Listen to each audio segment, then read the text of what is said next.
రకం వచ్చేసరికి వైరస్ కి తట్టుకుంటది, తెగులు తట్టుకుంటది. ఫస్ట్ ఏ సైజు అయితే ఉందో చివరి దాకా సైజు ఉంటుంది. దాంతో పాటు స్టెప్పులు వస్తుంది.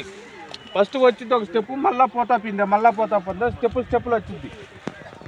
మీరు బయట ఎక్కడ కనపడలేదన్నారు కదా, ఒకసారి మీకు ఏదన్నా డౌట్లు ఉన్నా ఈ వెరైటీ గురించి అడగండి, ఇబ్బంది లేదు. మనకి మెయిన్ ఏంటంటే దీంట్లో నల్లి ఒకటి, తాలు తట్టుకోవడం ఒకటి, హైట్ పెరగడం ఒకటి కావాలి. బ్యాడికి రకాలు కొన్ని హైట్ పెరగవు, హైట్ పెరిగిద్ది, నల్లికి తట్టుకుంటుంది, తాలు తక్కువ. ఒకసారి కాయ కూడా ఒలిసి చూడండి, గింజ శాతం కూడా ఎక్కువ ఉంటుంది. కాపు కూడా మీకు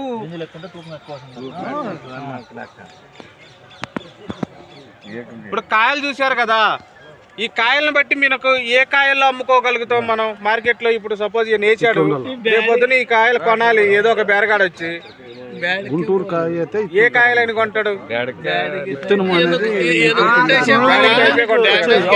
బ్యాడిగిలోనే పోద్దని మనం డిఫరెంట్ వెరైటీ కింద కొత్త రకం తెచ్చాం ఈ సంవత్సరం కూడా. అది కంపెనీ డెమో చూసుకొని కనుక మార్కెట్లోకి ఇస్తే మళ్ళీ ఏదైనా ప్రాబ్లం అవుతుందని చెప్పి రైతు వారి డెమో అంటే రైతులకే ఇవ్వాలి. అక్కడొక ఎకరం రైతుకు సెట్ అయ్యి ఏ నెలలో సెట్ అవుతుంది ఎట్లా, వాళ్ళు రైతు చేసే తీరుని బట్టి. బాగలేదనుకో ఆ రకం ఆపేస్తారు, బాగుందనుకో దాన్ని నెక్స్ట్ ఇయర్ ముందుకు తీసుకెళ్ళిపోతారు.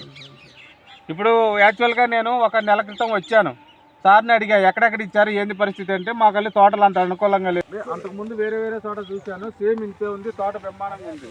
అదే దాని ప్రకారం మనకి ఇక్కడ కూడా తోట చాలా బాగుంది.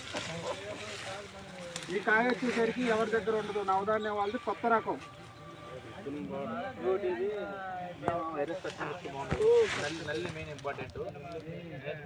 నల్లి తట్టుకుంటది. ఒకసారి మనం వస్తుంటే అన్ని కూడా ముడతలు వచ్చేసింది, నల్లి వచ్చేసి.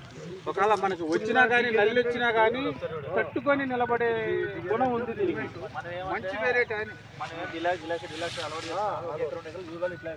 ఇప్పుడు ఏంటంటే కొత్త రకం వచ్చినప్పుడు మీరు వేరే 4 ఎకరాలు వేస్తారు, పొద్దున 4 ఎకరాలు వేరే రకం వేస్తావు, దాంతో పాటు 1 ఎకరం ఇది వేసుకో, అప్పుడు తెలిసింది. ఇప్పుడు రేపు పొద్దున నేను పండు మొత్తం వస్తాడు, రేటు ఉందనుకో